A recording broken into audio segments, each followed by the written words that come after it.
Mr. Edu Grau, welcome to the craft. Oh, so excited. Thank you so It much. it is unbelievable that after being from the same country, both living in the US, having common friends, I have to do a podcast to see your face live. It's Oh, this totally, is the first time? The it's first the time first, we've yeah, the first time. It's like we know each other for, we know of each other's work and for a long time. We are a lot of common people, but it's true that it's like we've never hung out, we've never met, so it's pretty crazy. yeah, it's bananas. I mean, Wow. the chances of not meeting it were very Yeah, little because we got close friends that are yeah, yeah. close friends with us, and We we steal it, each other's jobs all the time, it's like, I mean, yeah. we could have a more hate relationship, but no, it's like you had No, no, like or love, but something. But we've just not been, we haven't, met ever. It's not like yeah, it's like we're in the middle of like So yeah, so yeah. hopefully the start of a beautiful relationship in the future. So I hope here so we are. because the whole reason of we wanted to talk to you is because both of us are big fans of your work, Oh, thank you, thank and you. yeah, we wanted to know a little bit more about you. You started, if I'm not mistaken, you did a very legendary film, your first one, which is Honor de Caballería, right? Yes, yes, yes. For And me, then you, yeah, it's the only poster I have at home in my house in Barcelona. Is that that film for what it meant to me. So yeah, it was like I went to do I went to film school in SCAG before, and I did a short film that I also like. It's probably the only masterpiece I've done in my life. And probably will do. It's that this short film, The Natural Route, that I think it's like unbelievable short film that it won Sundance and it went very well. But and then coming out of that, I stumbled with some common friends of friends, and actually my grandma is from the same town as the director of Honor de Caballeria, and I did that movie. That was my first movie when I was 23. It was crazy. It was I don't know, the budget is, I think it's $12,000 budget. No one got paid. We were all doing it for the love. It was crazy adventure. And I learned more in there than 4 years in film school in a way, about filmmaking. It's I learned a lot at film school, but making a film with crazy geniuses teach you something that you cannot learn at film school. That you cannot teach at film school. It's like it's that's the whole thing in film school. They need to teach you things that you can learn. Like creative geniuses and soul. It's very difficult to teach. It's like something like you know and Albert Serra, the director of that first movie I did, it was like, yeah, it was a whole new experience. It was like suddenly, like because they never went to film school, so they didn't know anything about film and making films and how and the way I learned it at film school, and so it was the opposite. It was so different, everything in that movie. yeah. Like it was like I remember one day that we arrived to the location and it's like 20 people and we go to Albert and it's like, where do we shoot today? And he goes on the floor, he gets a stick from the floor, throws it up in the air, and the stick goes like, imagine 2001, the bomb rotating, and it lands in one place, in one direction, and he's like, God has told us that we should go in this direction. And we followed the Wow. direction of the stick until we found the location. It's just The like wisdom of the stick. exactly, exactly. No meaning, no sense. But at the end of the day, what that taught us is that in a way, to make films, you need to believe. You need to have faith in what you're doing, like amongst, and against every other factor. It's about having faith, believing in you, believing in what you're doing. And if you follow any direction, you can find what you're looking for if you have the right attitude, the right will, the right creative mind, and it's kind of a beautiful learning that you cannot, it's like wow, it's like.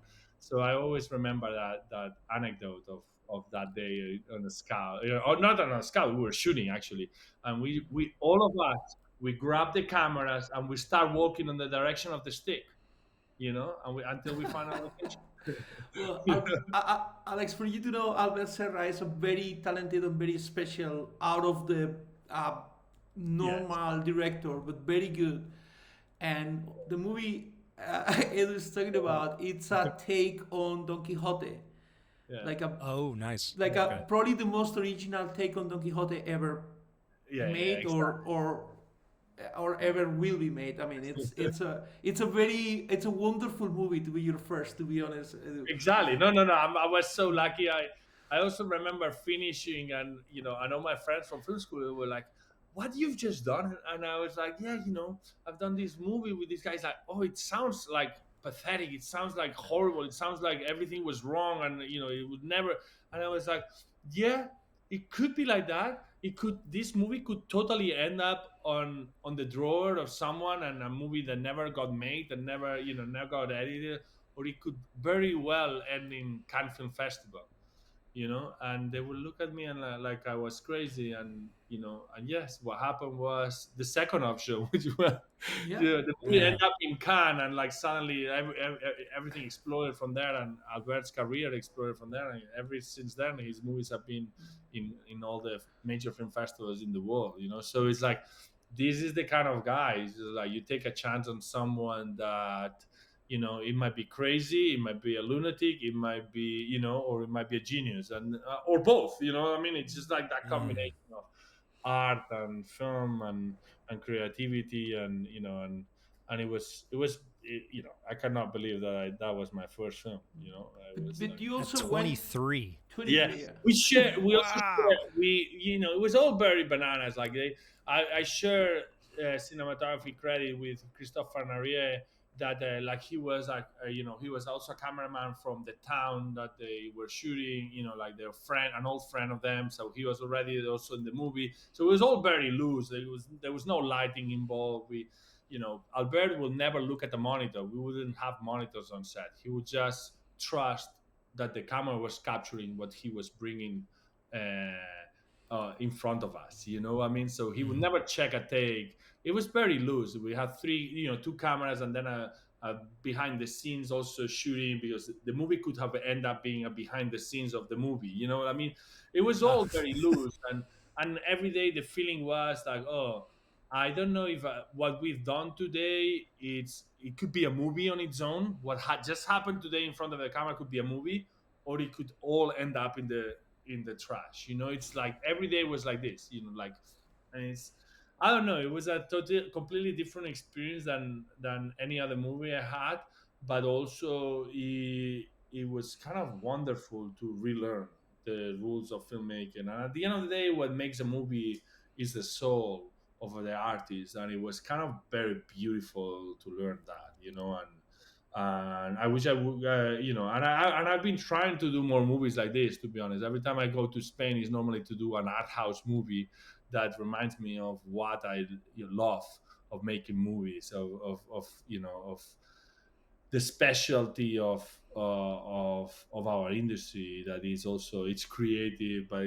so it's like I keep mixing, making movies in the States and making movies in Europe with auteurs, so there is always, it's kind of incredible that this exists in one industry, so I'm very glad, and I'm very lucky, fortunate to have been able to live these kind of different films. It's incredible. Did you start out just, it was at obviously young, 23, Yeah, right away, yeah, cinematography? You studied film. Did you go do any like time in the trenches in yeah. G&E or You know what? SNAC? You know what? From early on, I'm very bad at being a focus puller, or at being a camera assistant, or being BTR, or being, the only thing that was a decent was because of my strength and size. I was good at being a gaffer and so on, but I've always been too opinionated. So like, like if you're a focus puller, or a camera team, and you're opinionated, sometimes it can go very wrong. So yeah, I remember like on my film school film shorts, no one wanted me as a focus puller. Everyone wanted me as a yeah, but that's the good thing, is that I never try. I always was very aware that I would never be good at going through the ranks of the camera team, or like, so that's what also pushed me to go to study, to keep going studying from SCAC. I went to the NFTS. And in Northern Mayoría, we did it just on that summer in between. But so I went to the NFTS in London to study 2 more years. Just because of that, no one would give me a job as a DP, but I could not get jobs as a camera on the camera team either. So it was on, so I just need to keep shooting, keep studying, and obviously I'm fortunate and privileged enough to that my parents could afford it, like, because but yes, I mean, so it's a lot of factors, but all this, also play in the game, that the fact that I could not, be helpful on the camera team, I could not learn. I'm pretty, I'm not very technical. I'm not, kind of crafty oriented, I like on the camera team. I'm not like detail oriented on that kind of sense. I'm not good at those things. I'm a bit of a mess. I'm a bit of a, you know running around creative storm of, of energy and attitude. That's kind of who I am. And try also discovering who you are, how you can adapt yourself to the films. It also, it's also useful. I knew it from, from the beginning, what I could do, what I, and what I was better at. So I didn't spend too much time, on something I was not good at. So You went from the film school to the as art house movie as it gets with Albert Serra directly to Hollywood after it, and working with for Tom Ford, Colin yeah, Firth, yeah, the, yeah, yeah. Julian Moore. I mean, it A was like little, there's no middle ground. It's like either yeah, one way to a the other. little bit, which it just has happened in the last year of my career as well. So it's like, yes, I mean, and I'm grateful and I'm happy about that. I've always loved filmmaking, and I always love all kinds of films, no matter the genre, no matter the style, no matter, what I mean. It's just like, what I love films as they are, when they are good, when they are character driven, when they tell a story well. So I was, and at the end of the day, there are good films everywhere. Like there are good films in the art house and there are films in Hollywood. So it's not that my life, I never thought I would be living in Los Angeles and doing American films, and it was never my dream. It was never like, I thought I was gonna do art house European films. That was more my dream. But suddenly, one thing leads to another, and suddenly, I don't know, I'm living in LA now. You know what I mean? But Mm. so I don't know. It did happen between, Honor de Caballeria and Tom Ford. I did a TV show and a very, low budget indie British film, because I studied in London. I got two small gigs in London before Tom Ford. But Mm. it's true that it very, like literally a year after finished film school at the NFTS, I got the call from Tom Ford to do his movie, which I was still 27, which is still insane and Very crazy. young, very Yeah, young. to get offered a movie with your favorite actors, And, and Colin Firth and Tom Ford, so. where did you feel more comfortable at the beginning? Because now, I mean, after you've done 50 movies and you're very experienced now, and I guess that jumping from Hollywood to art house is something that you do naturally. And but at the beginning, were you still are you're finding yourself as a DP? What did you Yeah, feel home for you? you know what? At the end of the day, I never tried not to be myself. I always was like, as I was as honest as I could to who I am, to what I like, and I'm being honest and direct with people, and say, and I'm bringing whatever you can offer to the project. Like sometimes, when I'm doing a Hollywood movie, I try to bring the art houseness of it all to it, and the European touch. And when I'm doing a European movie, I probably do like the experience, kind of, let's make it work, the movie, in a way, and try to bring also like some professional touches and some, I don't know, and some things that are more American maybe. But I don't know. I just never thought about. I don't get nervous too much, to be honest. I just go with the punches. I keep going. I move on forward, and I try to always be positive and try to bring it. So I don't overthink it too much, and that's also it's a curse and a blessing. Sometimes it's like you just keep going, and I don't get stuck overthinking too much on what I do, or I just keep doing it as best as I could, and working hard and caring and putting love and the energy in the place that the movie needs, in a way. So it was funny, suddenly, like, being on a Hollywood movie in LA for the first time in my life, being 27, just out of film school, and just doing a movie with Tom Ford.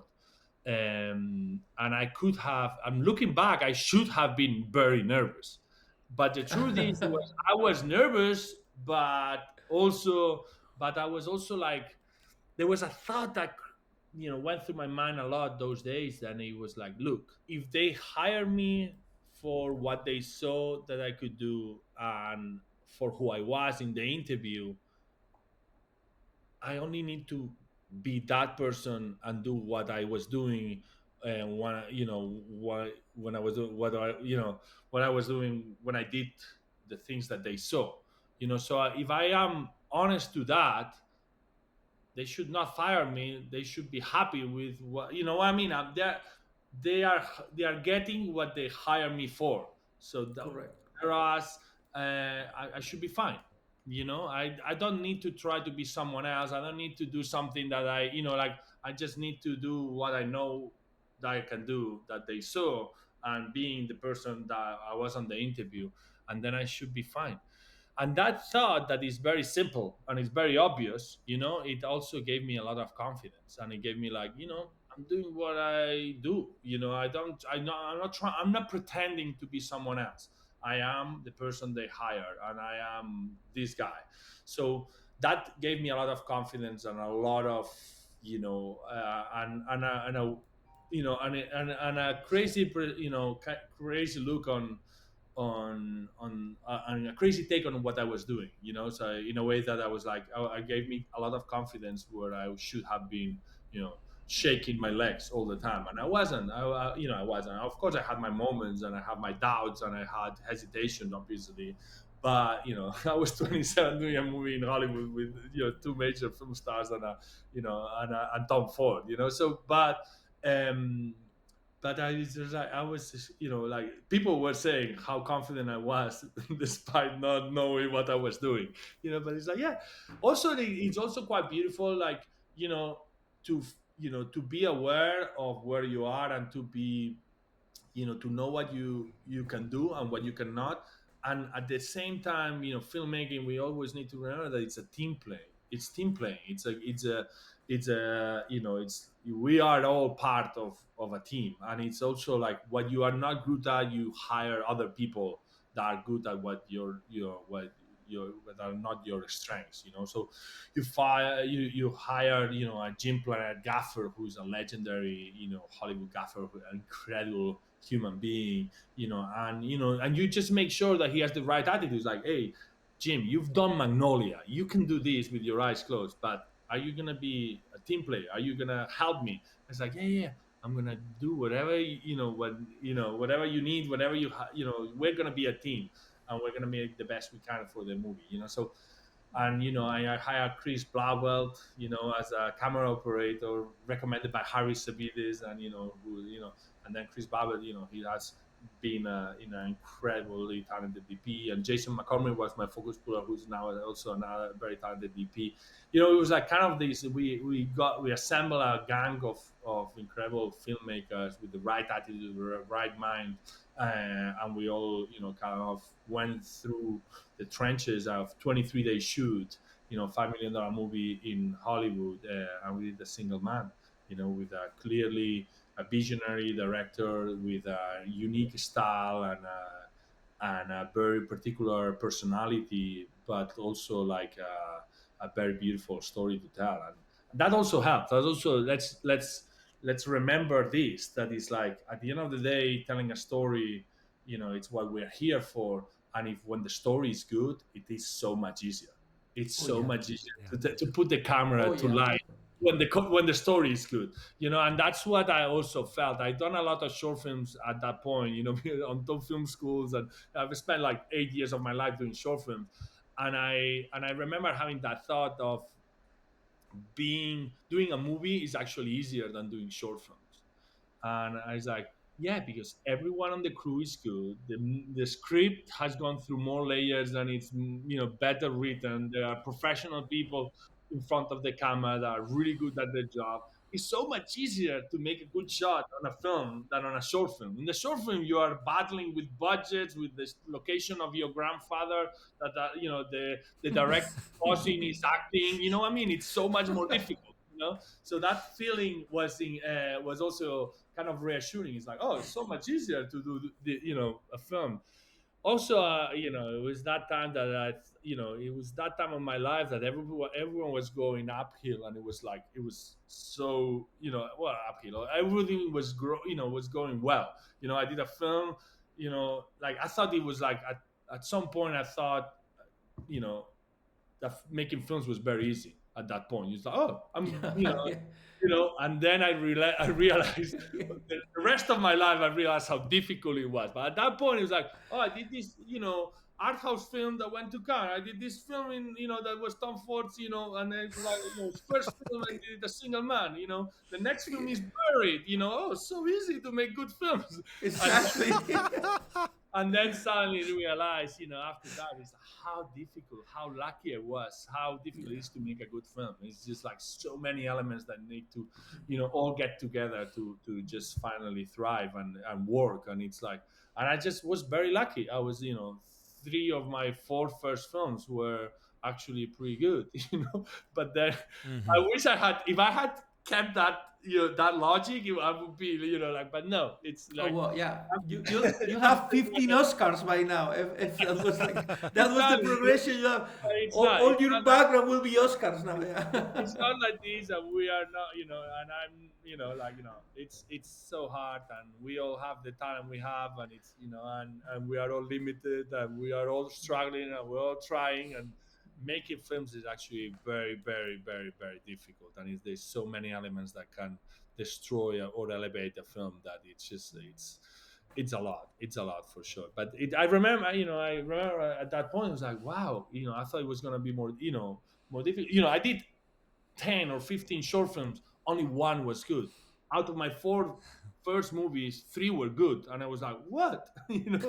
So, but then it didn't follow up. This logic didn't follow up. And then I've been, struggling. No, not struggling, but I've been struggling to make good films in the rest of my life, and finding those projects that are special, that may, that, and and that's filmmaking as well. It's not easy. It's not easy, and it depends on a Mm. lot of things. And so anyway, I cannot But I complain. love that.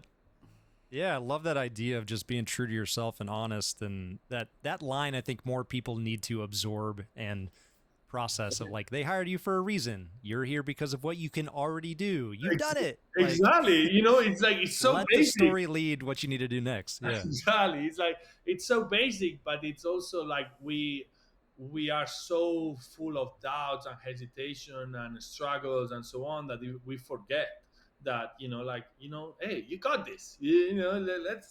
Let's do what you can do. And the more you concentrate on the next thing, and being present and doing the job the best you can, then you forget about all the things that can trouble your head, and make it more difficult to you to do your best job. So Mhm.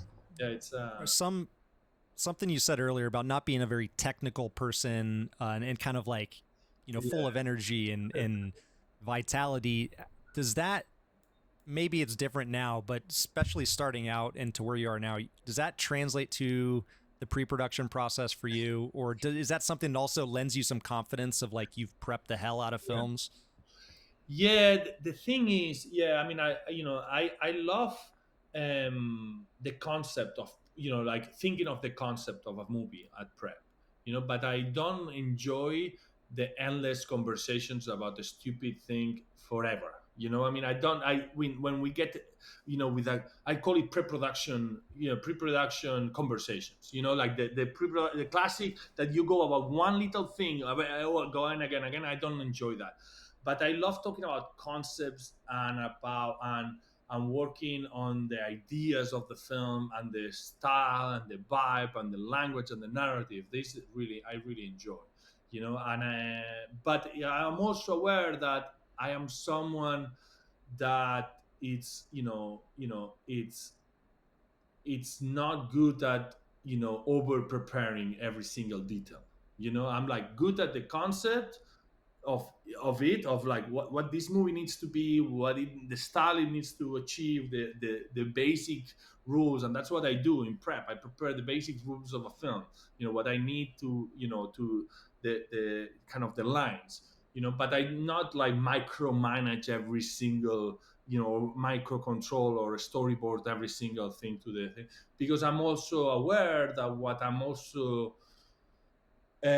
I really enjoy and thrill is to be in the moment of the set of the movie, of the scene, and try to make the most of that. So I don't, you know, yeah, I don't do too crazy, like millimeter camera position. But of course, sometimes I have to do it because of everyone else needs the information, and it's a mess. And when we're doing Beverly Hills Cop and we have 7 cameras on set, and like of course you need to have a plan. But what I'm also good at is also like kind of organically and fluidly move around the set to try to find and to make the decisions. Of course, preparation always helps to get the concept right, to get the idea, to get the reference right, that that makes you thrive on set. But I'm also, what I enjoy the most of filmmaking is being on set and changing things, and like, and not being stuck in one thing. If it doesn't work, if this doesn't work, let's change to something and find something that works. Let's not get stuck on something that doesn't work. Sometimes it doesn't work because, well, I mean, there's two different things. It's like sometimes it doesn't work because the concept is wrong, and then you need to change as soon as you discover that. And sometimes it doesn't work because you need to work harder on that concept to make it work. To position the elements in a better way. And that's two things that I am very conscious on set. Like, okay, the concept works, let's work harder on make it. But if the concept of this shot or this lighting doesn't work, let's change it and let's find what works. And what and of course you make mistakes, and and sometimes the rush of the set, the time, the budget, it makes you not be as precise. But I'm also someone that is, that I hope that my movies breathe that they are not over manicured and over precise and are not overthought, and they have a soul and they have a life and they have mistakes. And and this is part of the kind of movies I do and I like and I enjoy. When there are things that I don't like, I don't know, computer precision in a way. I quite like when things are alive and have a soul. And and that's what I would like to do in films. But sometimes I achieve it, sometimes not. Yeah, that's also true. You like jazz. You're a jazz Yeah, musician. exactly. It's a little bit like this, a little bit like this. More than like control. I mean, like, yeah, it's but I'm also aware that like, the more you prepare, the more you work on it, the more you talk about it, things get better and things evolve and things, and the more connection you have with a director, that's my blessing. When you have a with a my happy place is having a really good connection with the director, and that we don't need to talk every single detail because we are thinking the same and we're going in a similar place. And because at Mm. the end of the day, it's also like, filmmaking is such a rush. Sometimes you have to do so much. You're always limited on time and money. That no matter the budget, no matter the scale, no matter, you're always, you never have enough time to. So you just need to to communicate very fast, to have an understanding with the director. And so it's, I think it's between those two things. But me being not technical, it means I don't spend too much time, like I don't know, like over obsessing about cameras and lenses and so on. I actually test them and see what I like, Mm-hmm. and see if it fits the movie, and change if not, and look for something else. And it's not like I don't try to match the lenses to its perfection. So it's just like, no, just let them be, just let them breathe, let them be themselves, and then, like, let's work on bit by bit to make it, to find the movie itself. I don't know. I, I'm you know I feel like a very, very good example of what you just saying is the Room Next Door, Almodovar's movie, yeah. because I think you achieved something that I thought it was impossible, and uh, it's still an Almodovar's movie, and you can see it's an Almodovar's movie, you can feel it's Almodovar's movie, but it's also an Edu Grau's movie, and be just leaving that imprint that you did, and respecting the director, and leaving everybody to see that still an Almodovar movie. I don't think that any other DP that has shot with Almodovar in many Wow. years has done that, and I think that that's an incredible achievement. Wow, that you got me shivers. To me, I haven't heard that. Yeah, that makes me very happy that you think that. I mean, at the end of the day, it's the first part that makes me happy. Like, I wanted to do an Almodovar movie, as much of an Almodovar movie, it could be, and to honor his legacy, to honor his vision as much as possible. But at the same time, I also, and that's what I wanted, and that's what but we are also human beings. We also have an eye. We also see things in our own way. So, you know, obviously, I'm happy that someone sees my imprint, and someone sees Mm, that I did it.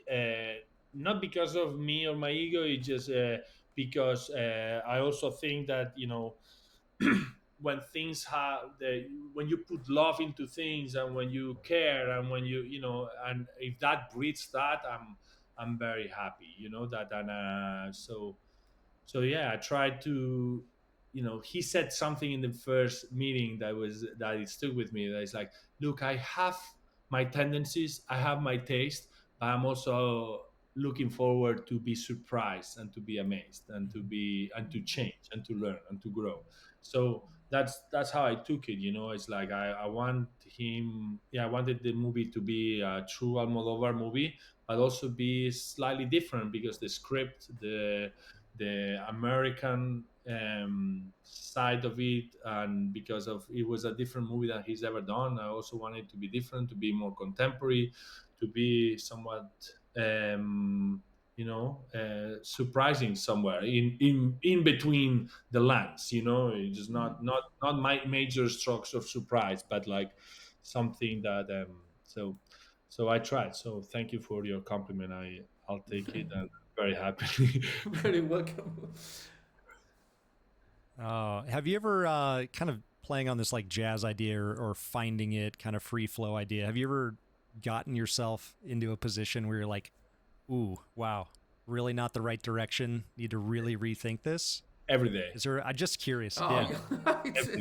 every, every day I'm like, oh wow, like every day on set I like, oh, this you should have thought about this, you should have, you should have done this, like I get into trouble every day. That is like, because it's like this, it's difficult, like, cinematography, it's difficult. It's a lot of different elements, a lot of different things that you could have thought of. That there is the sun, the weather, the production, the actors, the director, the story, the producers. It's so many elements, it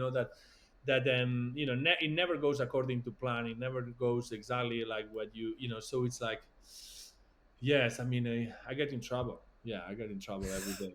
But somehow I also kind of recover, and I also kind of, just solve it in one way or another, and try, and yeah, I mean, and sometimes I totally fail, but sometimes it's like, that's part of the magic, generally speaking, I end up happy most of the shooting days, but there is a moment of a struggle every single day. It's never like, oh, Well, that was easy. No, Yeah. it's always I complicated.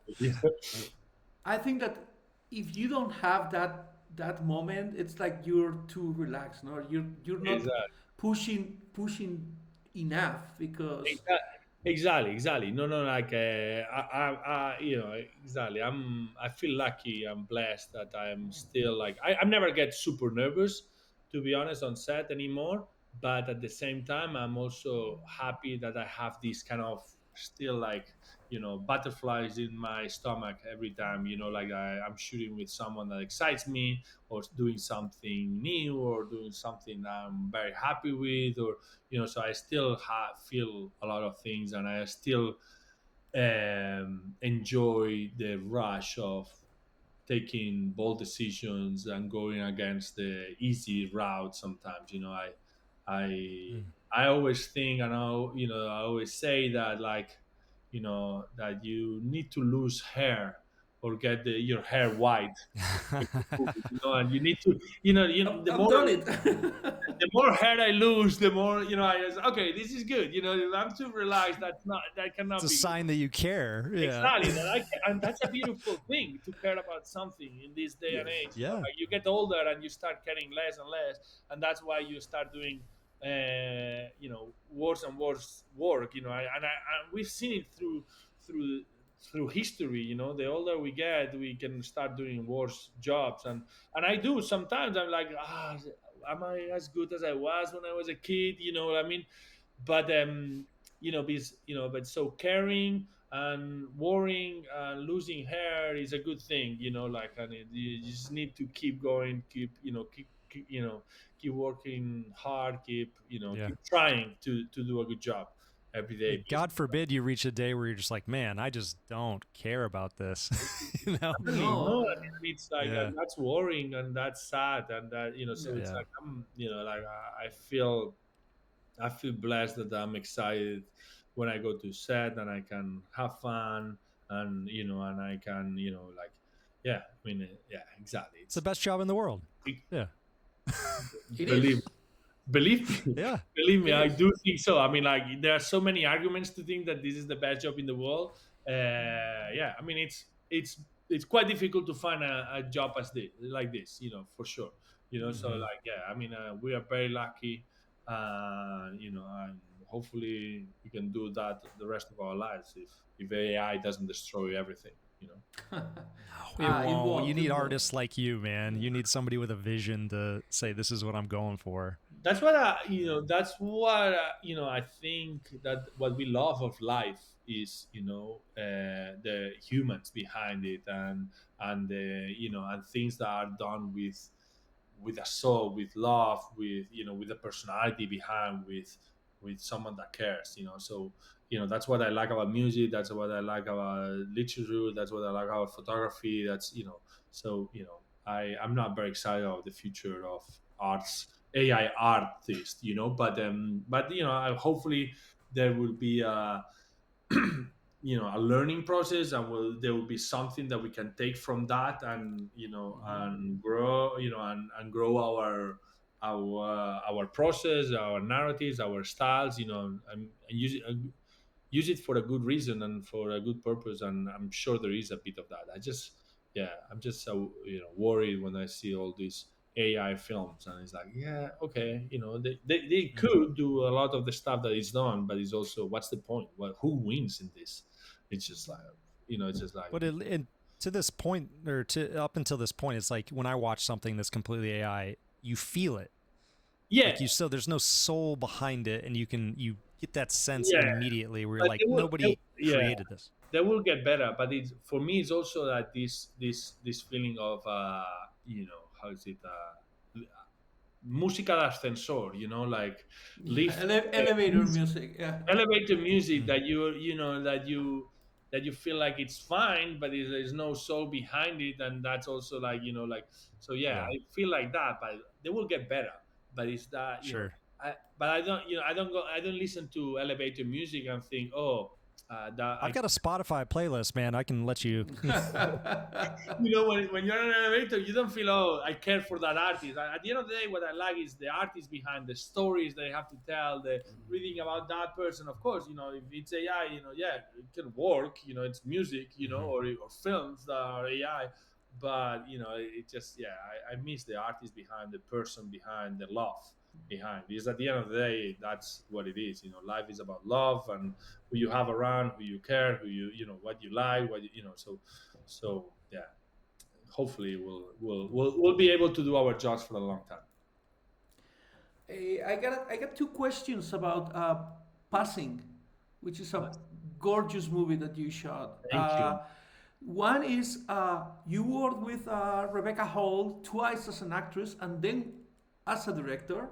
Yeah, And how was that change of roles? If it was natural or if it what? And yeah, the other one is, was black and white the choice from the very beginning, or it was yeah, an afterthought? yeah. So like no, like black and white was embedded in the script. It was already like, like you would receive the first script, the first conversation be, this is 4:3 black and white, which is Yes. because it's so embedded in the story, and it's such a way. What I love about Passing, amongst everything else, is like how much the craft of the movie is embedded and it's related to the story it's telling, and how light and darkness, you know it's also related to, to the subject of the movie, to Mm-hmm. passing, so at the end of the day, passing is, being black and passing for white, so Mm-hmm. it's like, and this relationship between darkness and light, and the meaning of it all, of the movie, it was so beautiful to be able to tell it with images, what I mean. And at the end of the day, yeah, that's what we're looking for as filmmakers, to tell a story with our language, so any artist wants to do that, and I was very happy and very lucky to work with Rebecca, who I have worked twice in The Awakening, British kind of horror story, and then on The Gift, and that I did with Joel as a director.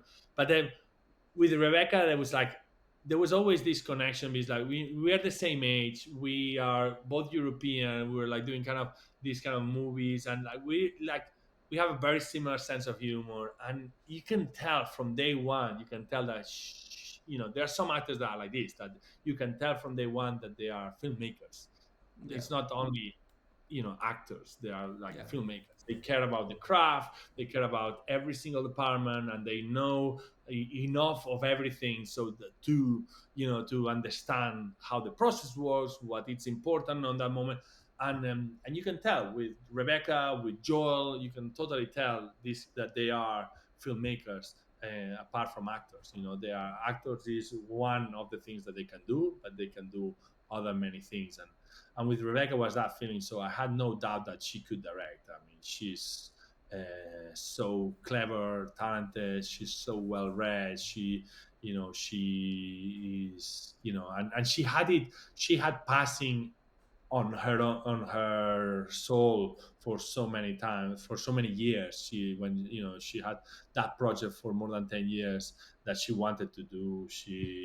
Her mom, was passing, when she was a Mm-hmm. kid, so it's like it was very, so she felt it from very deep inside, that she wanted to do that movie. And also you can feel those things, like with directors that are like, they care so much, they want it so badly, that that's a very good starting point to do a movie. That's how it should be. That you should care so much, you should love it so much, that there's no other option than to do it.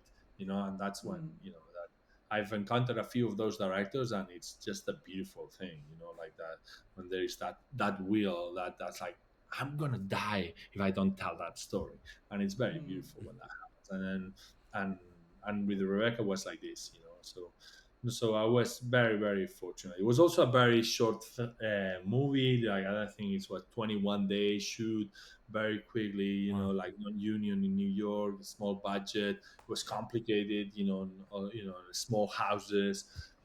But but black and white was, which is, as as much as I do, it's a blessing. It's so easy to make black and white look good. Yeah, It's like every year there's a black and white, and everyone's like, "Oh, it's so beautiful." So yeah, black yeah. and white is beautiful on its own, but the difference between that movie is that black and white was so in the soul of the movie that it was essential to the storytelling, Uh, and that's good. it's funny because when I watched the movie at the beginning, I thought, aren't they cheating? Because the black and white is it's masking the fact that she's passing. It's easier, Yeah, and then as the movie was going on, it's like, no, this totally belongs to the movie. The format helps a lot. It, yeah, it yeah, is it, it is the right choice. But at the beginning, I was yeah. like, Yeah, no, no, eh. exactly. The funny enough, that year there were like 5 or 6 major movies in black and white. So we were like, it was like the year of more black and white films I've ever seen. It was the same year. So it's like, oh, suddenly it became a tendency or something. But for us, it was like, look, Rebecca wanted to do that movie in black and white 10 years ago for three. Just we landed Yeah, on the year that was a trendy thing, and of course, it always looks good. But I always felt that what ours it had all the right to be black and white, and Mhm. it it had, that's how it should be. Also, the 4:3 had a boxed in effect that you were yeah. like so contrived on this, and I quite like this feeling of the beehive, and how the world is so small and reduced, and Mhm. there's no surrounding. You're living on your own. And it just also Mhm. helps tell the story. So so all those elements when they are telling the story, it's just like it's so much easier, to Yeah. put the camera to light those things to make them shine. When there's a good story, a good character behind.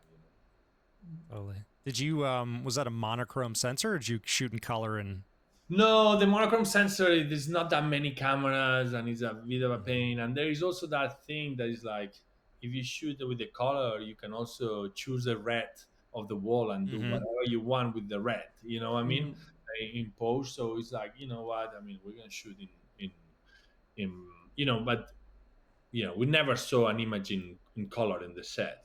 Like I think there was a Yeah, yeah. couple of days that there was a flash of color. Suddenly, some wrong cable, wrong setting, and there was a flash, and people scream, at the monitor. Ah! What I mean? So it was quite, it's like, like there was never even an intention that it was like, oh, what if the producers want to do? It's like, well, if the producers want to see this in color, they are screwed because honestly, I actually one of the walls of the main house we painted in a horrible red, horrible, Does it but look great in black and white? Yeah. yeah, but also yeah. like it was like, but it was on purpose. Like there's no way anyone wants to see this movie in with this red. It was like, so like it was just like an ugly looking. It didn't make any sense. No period whatsoever. So it was like, so we kind of made sure that that could not be screen color. But also Nice. I'm sure the makeup was black and white makeup, not color makeup. So Yeah, yeah, yeah, if exactly. you Yeah, if you put it in color, everybody will look weird. So yeah, yeah. So like we like so we're very like always focused on black and white. And I actually, my phone for those 2 months of prep and shoot was in black and white. I would, I would, Nice. it was all, I would take photos in black and white all the time, to just yeah.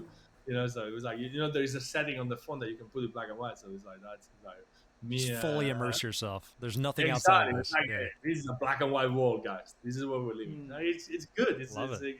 It's a good moment in life. It's like black and white, you know. Mm. Edu, it feels like you operate the camera. Do you?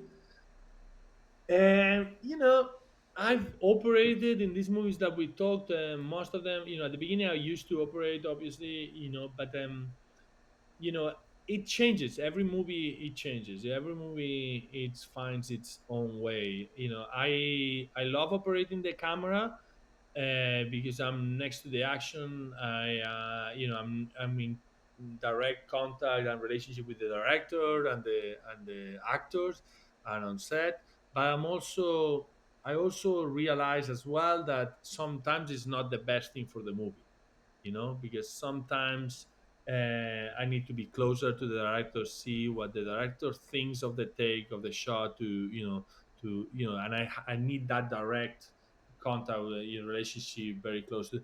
And sometimes I have too many cameras to operate, and if there's two, three cameras and you have to operate, and then watch what the other guys are doing, you are like you're missing time, you are wasting time, and also like you cannot control everyone what they are doing on the take, and the take is already done, so it depends on every movie, and it depends on the director, it depends on how I feel, it's how I see the movie, how what it's on my in my body. Sometimes I really want to operate, sometimes I feel it's the because I consider myself that I'm not a very good technical operator. There's other people that do better at pants and tills and moving, like, what I mean. And sometimes that's it's it if I suffer operating, I miss some of the what I mean, when you are too worried about the headroom, that you're not looking at the performance of the actor, you're not looking at the light, and sometimes I get myself like, oh, that take was horrible, and it's because I didn't do the right move, but it was perfect for acting. So it's like, what I mean. So it's like sometimes I realize that what is best for the movie is that I don't operate, and I have really good people doing operating, and I can manage, and I can direct, and I can and they can help, and there's another set of eyes on what we're doing. So it depends, like I kind of adapt to the project and to the circumstances and to production, and I don't sign. To start with, I don't. I don't decide I don't decide on the first day if I'm going to operate or not. On the first day of prep, it's a process for me. It's like I need to talk to these people. I need to see. Like if it's handheld on 35, yes, I prefer to operate. You know what I mean? But if it's on a dolly, I don't know. It's just it depends. It's for me, it's a fluid thing, and whatever the director and the movie needs, it's what I'll try to do. Mm. Yeah. What's your relationship enjoyment process going into post production like? Are you, I mean, like most of us, we're all kind of control freaks, heavily involved, lots of, you know. Yeah, I mean, yes, yeah, for me, post production is a very important part of the process. I try to get involved as well, whenever they let me. But I like seeing edits of the film as well, like, because also there are things that like that you see that the director or the editor might not see, or of your job. Like that. Oh, can you change this take to this other one? That I mean, sometimes whenever I can, they let me. I also really enjoy that process or that moment in the process. But in the in the color and on the post production of it all, yeah, I get involved as much as I could, or they let me on the VFX side of it, and on all those decisions, because they are also affecting light and camera work, and sometimes they help you, sometimes they destroy your work. So it's like you need to be aware of this. And then in the color timing sessions, I like to be there. I'm a bit of a control freak there. Sometimes, especially in the framing, I do a lot of reframes and a lot of little touches, stabilizations, or like headrooms, or pan here, or zoom in here. I do a lot of little things just to make it as best as it can be. And yeah, and with color as well. Yeah, I care a lot, and I can be a bit annoying too much sometimes, too much. But and For the sometimes betterment of the film though. Yeah. that's what I try. That's why but Yeah. sometimes some people might think otherwise. But yeah, I at the end of the day, it's not my ego. Is I always put my the film. The film is the most important thing. Like to do the best we can for the film. because that's what we like, that's what we're trying, what we love. It's like and I think I see we there's too many DP. Well, we there's the DPs, we have the tendency of caring only about our job, and I think that's a bit of a mistake. At the end of the day, what is important is the global film. The film as its entity. And it's important to not to see the shot or the light, to see the moment, the vibe, the tone, and the overall look as a thing, and for example, I believe that art department is more important than any lights I could put. That's for I sure. believe that the set is more important than any lights I can do. So I'm very involved in our department and on the set and on the props. And sometimes I'll touch everything and every position, and they go crazy. And it's like, yeah, but it's like for me, it's part of the look of a film, and we are all need to be, and costume is so important, and makeup, it's mind blowing what it can do, makeup to, for to you, as well. So it's like, I think every single piece of the process is important, and for the result, and for the look, but more important as well for the film itself. That it's like yeah, I think like sometimes like us heads of department, we are only, and I make that mistake all the time, of only caring of my department, and it's only important this and the time of the day that we shoot this, and sometimes we need to look at the bigger picture and say, hey, what's gonna make the best for the movie? What's more important on this movie? That we shoot at the very perfect light, or that we shoot 10 takes?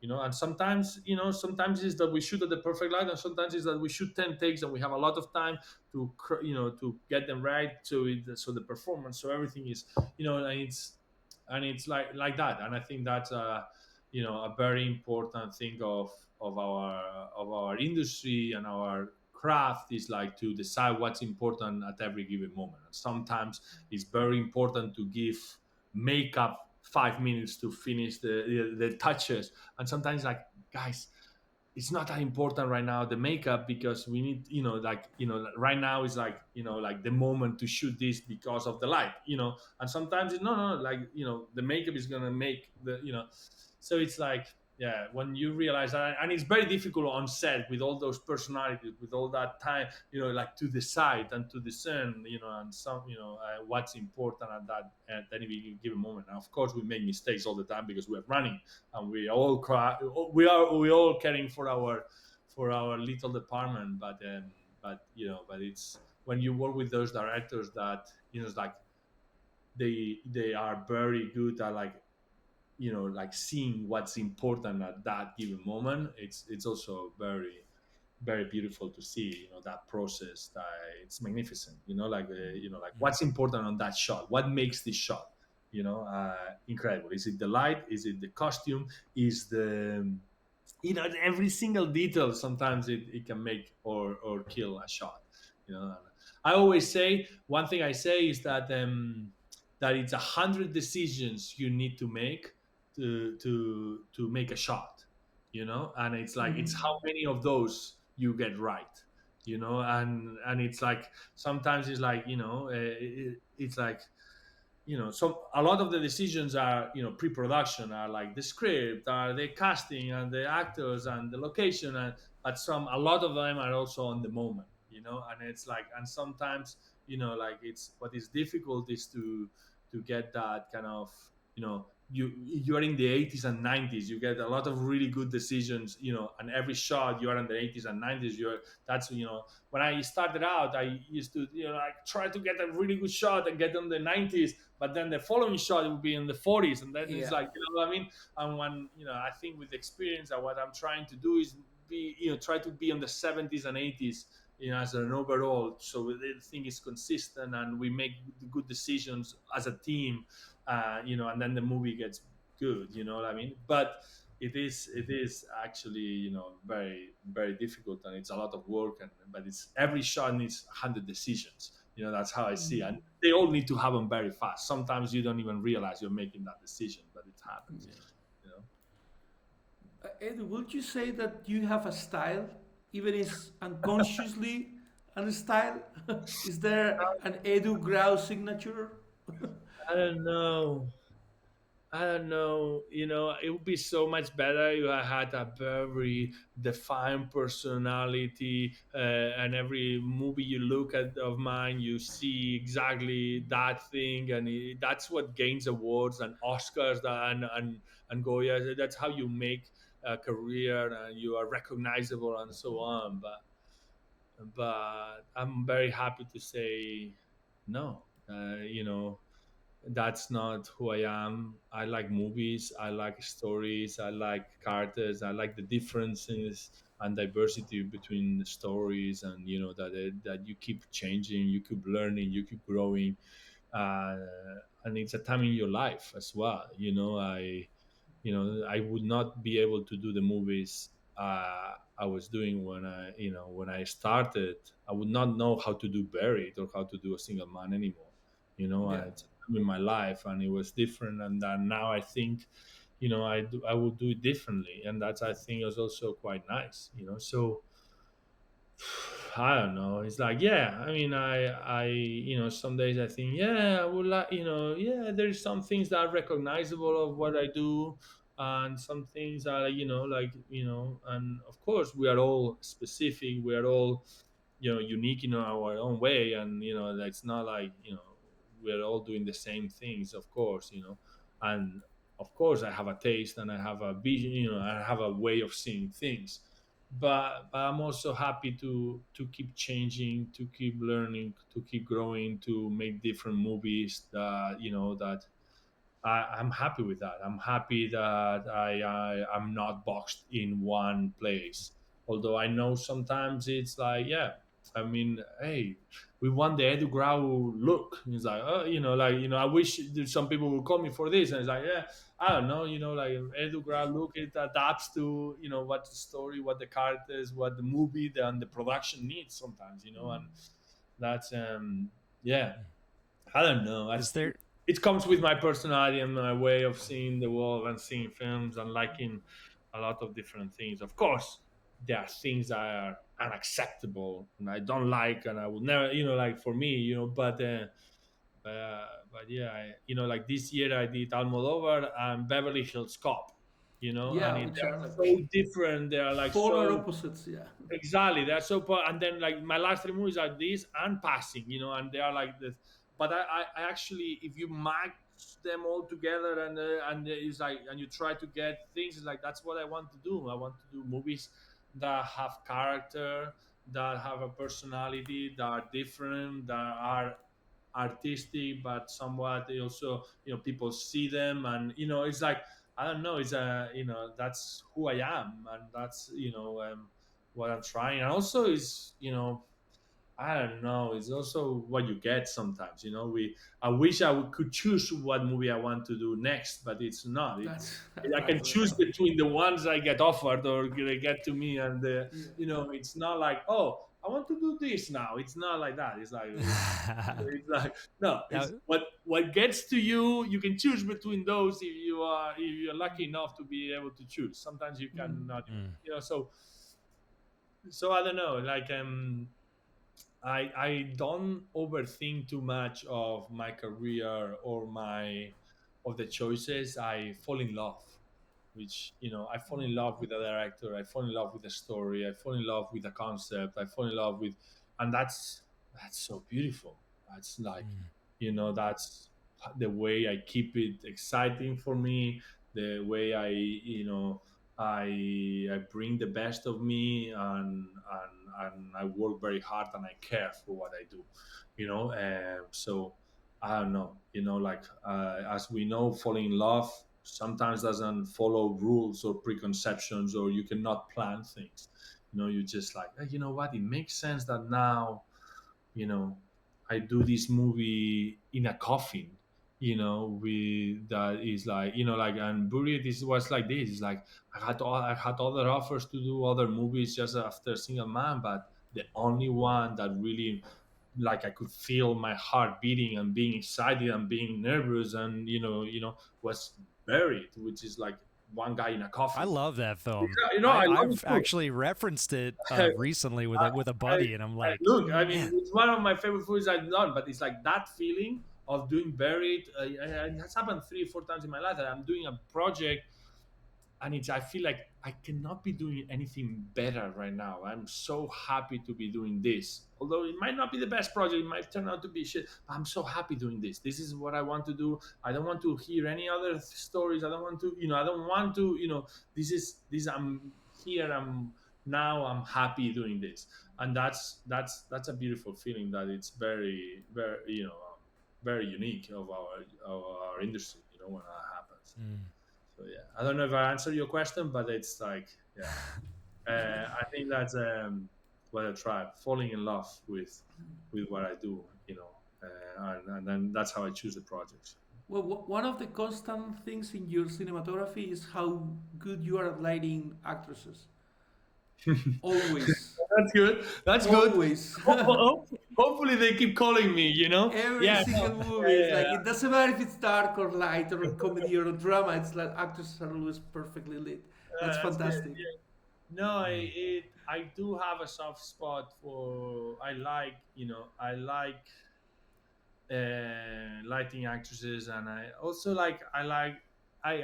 have very lucky that I work with actresses that I really like as humans as well, and Mhm. that also helps me lighting well. I realize that when I care for someone, I like them better, so I've been very lucky, like, to be working, to have worked with, I don't know, Carey Mulligan, Julianne Moore, Tilda Swinton, like, it's like those people that, like, like, or National Imri, that you like the personality, you like those people, and you just like do your best to make them look good because you care for how they feel and how they look and how and you are aware of it's important. But I also don't want to overdo it as well. It's very I'm trying. Sometimes but I try not to you know, it's like, oh, wow, now we need to like the girl, and we need, no, no, no. I try to make it as minimal, as quick, as easy, as simple as possible. Whatever that is. Sometimes it's still a lot, but sometimes it's just very simple. I don't try to overlight them to to feel completely different from the movie. I think it's sometimes it's like, hey, no, they need to understand that that they need to look like this at this point. And Tilda Mhm. Swinton, for example, she's the same age as Julia Moore, but she also understands that she's going through cancer, so she can, and she's a different kind of actress, and it's actually quite beautiful that there are two different actresses lit in a different way, and they are lit, like, and Julian looks one way and Tilda looks another one, and she understands it. Of course, we all need to agree on this, and we all need to know what we're doing. But it's I think it's important that they fit the story, fit the character. It's like, I don't believe in this on this, like, oh, actresses should look beautiful at the movie's expense. No, they should, they should when they look the most beautiful is when they look right for the movie. What I Mhm. mean? And sometimes that's like, it's not exactly what you would what you think. You say, oh, this is, so she looks gorgeous. No, it's like sometimes she needs to have shadows under her eyes and sapphire, but that tells the story better than but Mhm. than her looking beautiful. And sometimes she, in the same way that sometimes they need to cry, and then sometimes, what I mean. It's just, I think light should be adapt to the circumstances, the character, the movie, and and so I'm happy that people think that I like actresses well. But it's also, I also tell them, and I also tell them, look, uh, you know it's important that you are part of the movie, and that that you look like the movie. And I'm gonna try not to make that you are above the movie. No, we are all part of the movie. We are all in this together. And like, it's like, although you are a superstar, you need to feel like part of the movie. And I think I think that's the right approach for this. Like not over obsessing about them looking gorgeous at all time, at all cost. Mm.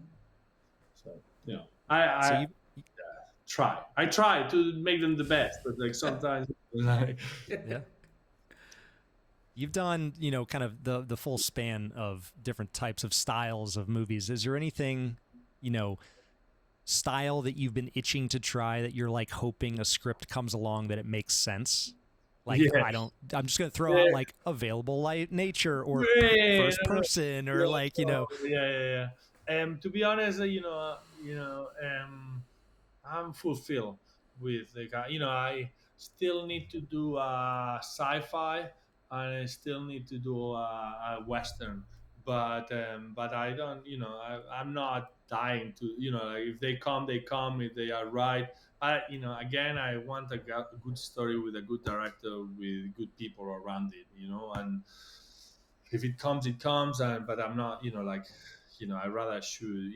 There's so many things to do. There's so many beautiful movies on different styles that I'm just if I do a good movie with good people, that's what like what I want to do.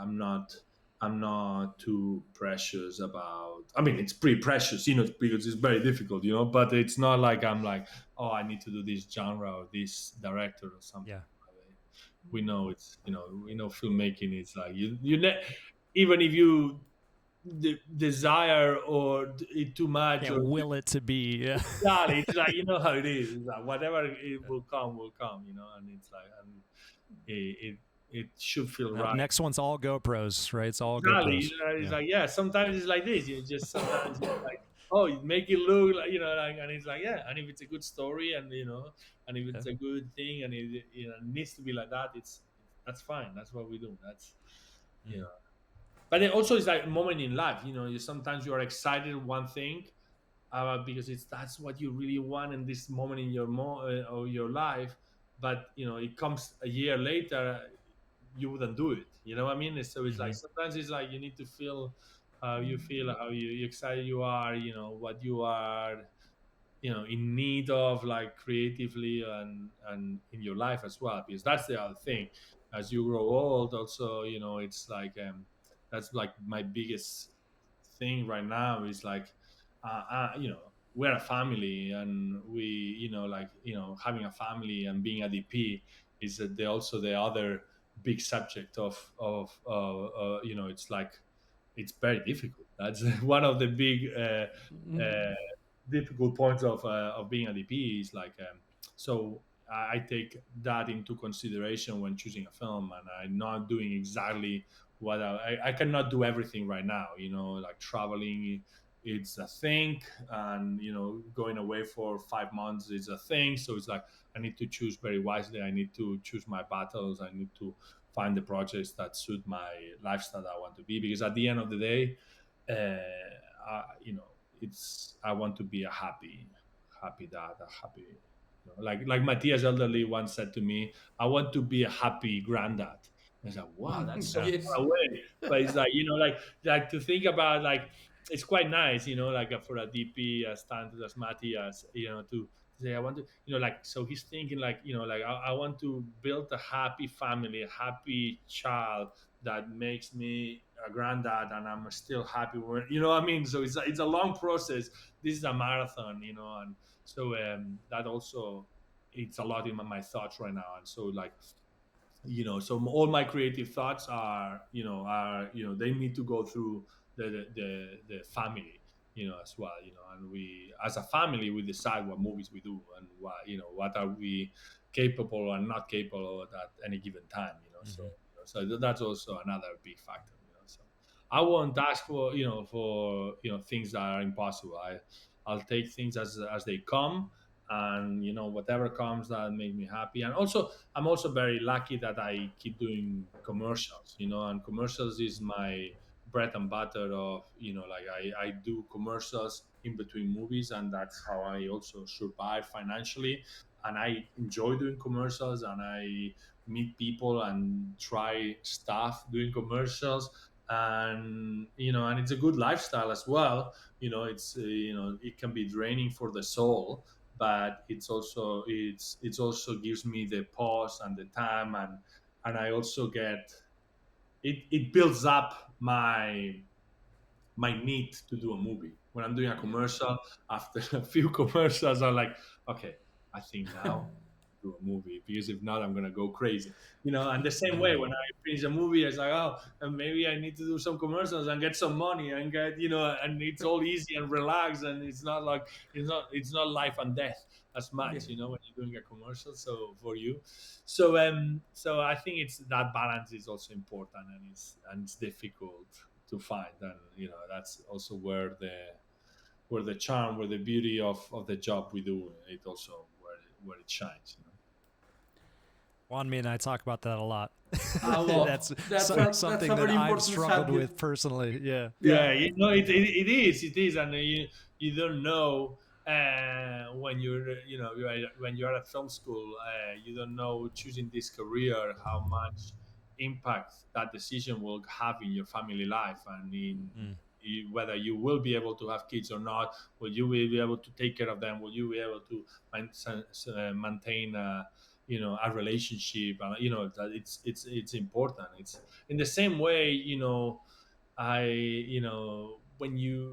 when I teach at film school, and I go back to SCAG, and I talk to them, and I explain them, like, how much I didn't know, that being a DP, it changes a lot, if not all, your your your lifestyle, your life. It affects Absolutely. every single thing of your life, of your friendships, of your relationships, of your work, of your schedule, of of your family. It's like so many, or on the way you see the world, the way you interacted with the world, so it's like I wasn't aware when I was studying at film school, that how much impact it will have on me. It's like when you are at work at an office 9 to 5, it doesn't, it obviously it affects you, but it's not as expansive or explosive to people around you as the And it's filmmaking. predictable. It's Yeah, predictable that this is exactly. gonna It's not happen every predict- day. not like, yeah, exactly. Like with filmmaking, it's impossible to predict. It's impossible to make plans. It's impossible to be reliable. It's impossible. I don't know. I cannot join football with friends, or like, Yeah. Exactly. or what I mean, or like join a gym. I'm just not good. I just cannot predict what I'm gonna be doing next week, or like. So it's like, I don't know. It's like it affects every. Of course, some people do it. But it's crazy. Or the other thing is, I walk into a restaurant and feel afraid about the lighting. Like I don't want to. My wife is so she's now is like, my wife is like, so which table do you want? Because I choose the It's going to location affect where whether you I can eat or not. exactly. It's like I need to know what I.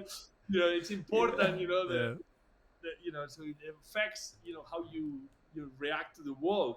Like, I want to be in a good table, with a good location, with a good view, with a good lighting. So it's important for me.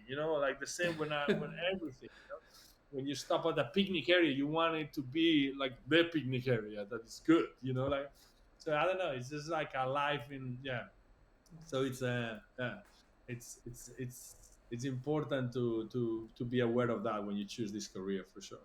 you know So there with are all things that this, you're not going to be able to do. There are things that you're not, like, keeping a family, it's tough. It's tough keeping, a family happy is tough. so if you could go back and talk to the 23-year-old you, what advice will you give to yourself?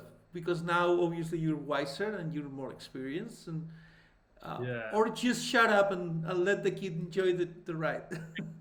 I think that's what I've been good at. Just like, not take anything for granted. Not, and yeah, it's I don't, I never would have thought that life would go in the way it has gone. For sure.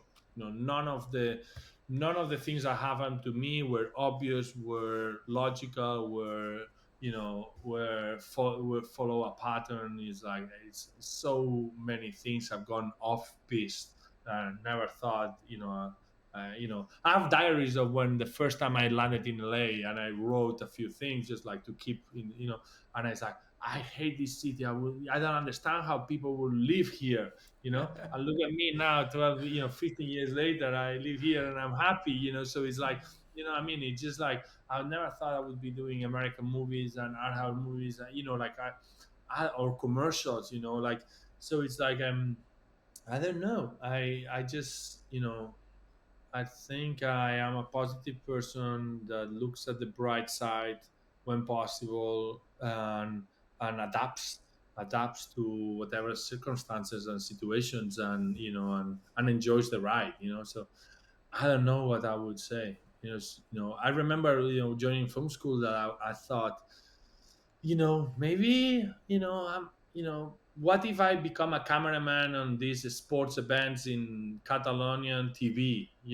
I'll be like, yeah, I'll be happy doing that. I'll be happy operating a camera in a basketball match every day, like, 3 times a week, and I can do that for the rest of my life. Yeah, and be happy with that.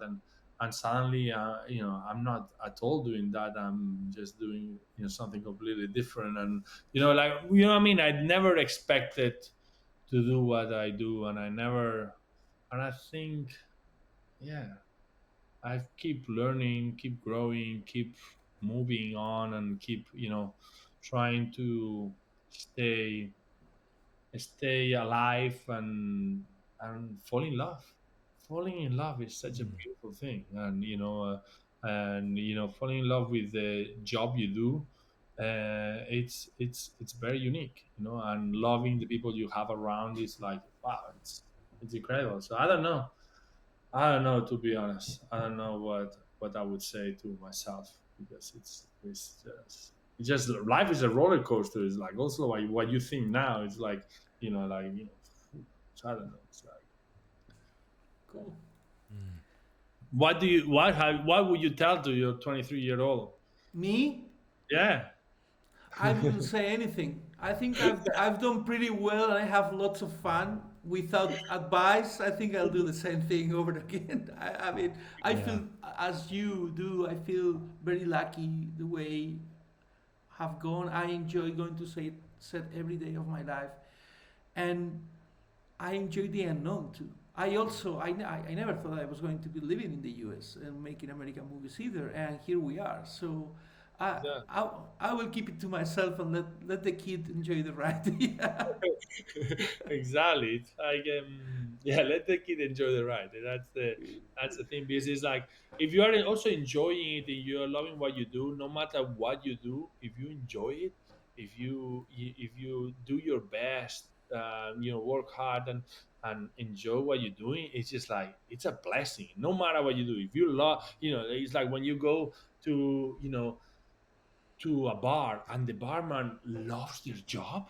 It's incredible. It's Mm-hmm. like Yeah. so beautiful. It's like, wow, what a blessing. So, like, so anything you do, that you do with love, that you care, that you work hard, and like, it's like you put in the best, creative, and the best will. It's just, whatever you do, when you do it with that, it's incredible. So, yeah. So that's the only thing.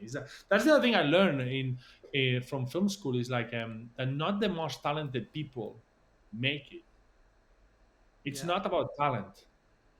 In my film school, it's, like, I learned that it's not about talent. There were some people that were really talented that never made it.